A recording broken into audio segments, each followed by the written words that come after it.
Ahoy, fellow modelers! This is Frankie Day, back again on YouTube. Okay, fellas, I'm working on two projects all at once right now. I failed to make an intro build on this one right here. This is the B-26 Marauder, the old Widowmaker, also known as the Baltimore Whore. No means of support. Okay, guys, I'm doing this. I'm doing this as a build thread on papermodelers.com, and there's a whole complete build article doing on this for papermodelers.com, and there's a 1/32 scale pilot next to that 1/33 scale B-26. This is a card kit, fly model by GoMix, and this model there, this kit right here is out of print. They're very hard to find, and they've never been modeled before. I checked the forums, every card modeler form that there is, anything to do with a card model of a B-26. It hasn't ever been done before. So anyway, I decided to go ahead and do this for the form. A few fuselage burnishing a little bit here and there, at least a little tune-up touch up here and there. Starting with the fuselage, you got all the interior parts. You got pilot, co-pilot, radio, navigators, bombardiers. The compartments all been built on the side right there. And all the paper, folks, just like I did my other builds I did, especially my dedication build for Chris and Alex modeling on my Mosquito. As you see that, you can see where the turret empennage needs to be done. I need to do some burnishing on the aft end empennage of the tail, the Bombay, and there's a pilot right there that shows you the scale to the B-26. This is 1/33 scale, just a tad smaller than 1/32 scale, or it could be the same. I don't know. It's all in math, but it's a big, huge model when it's done. And I think I'm going to go ahead and go in the decals box and have to put a couple girls on there.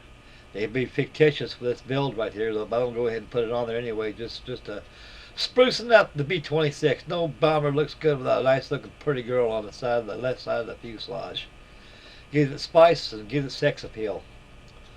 Okay, we roll on it back, folks. I got the Bombay in there, so I got about there's 60 pieces that goes in that Bombay.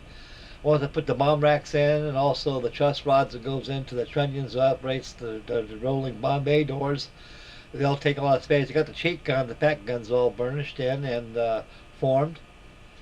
The whole fuselage is very smooth. Those black lines right there, when you burnish in those panels like that, guys, what it does is it burnishes in those lines as well. It gives you a panel line effect.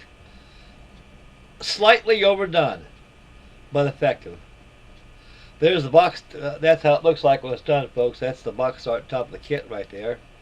And so I'll put it back on my makeshift stand right there. The B-26 Marauder was one hell of an airplane for its day. At the birth of the B-26, it presented a lot of problems.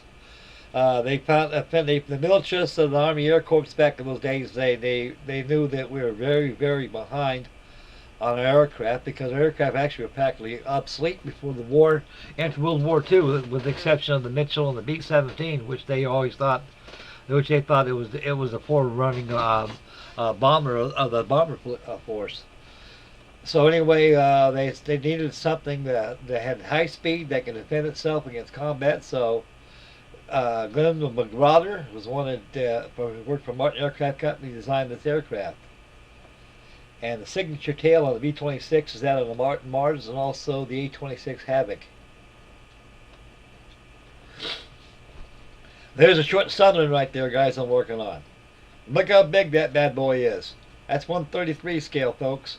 That's the same scale as my B-26. Also that Mosquito bomber done for Chris and Alex. It's a big flying boat. I got to put the subdecking on there and get the aft empennage all done, bulkheads in there. I'm working two at a time, guys, so these videos will be going back and forth on here. Just keep you guys amused, and I got a lot of projects coming up, and I'm too darn far busy right now with them. Thumbs up, guys. Move the fuselage out of the way, and we'll reposition that B-26. We'll finish up the video. Okay, a little short talk before we close the video, folks. Okay, guys, anyway, the B-26 Marauder, the biggest problems they had with it was inexpensibility of the pilots. The pilots had no experience at all in flying a plane like this, because this thing was advanced. It was beyond modernized. It was advanced. It was the most advanced aircraft next to the B-29. that we had during World War II. A lot of pilots were not familiar with the tactics of the B-26. The late great Jimmy Doolittle proved to the young air crews that the B-26 was a very wonderful airplane.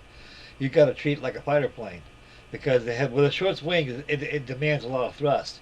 So when you come in for a landing, you got to at least go 125 knots. That's pretty fast. Then you flare it up and land on the tarmac. If you go below 125 knots at stall speed, you'll crash and burn. That was the problem they were having with it, most of the landing procedures. So when that was overcome, the V-26 proved itself a very valuable aircraft back in World War II, and a lot of pilots loved them.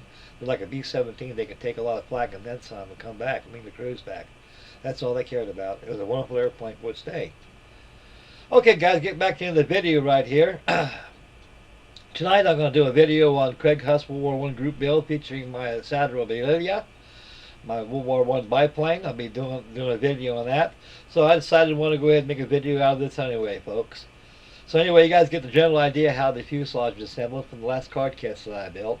So this thing builds just like a regular card kit, any other card kit. I love Gomix Fly model kits. They're very good kits.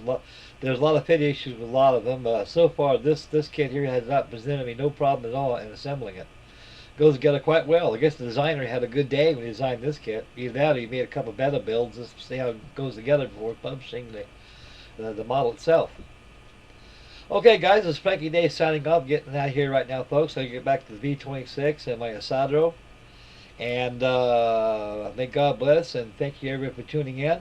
And we'll catch you in the next video. I'll give you guys a little bye-bye right here. There's yours truly. And you guys got to please excuse this water task video right here. There's something on my software came up that's causing the raining effect.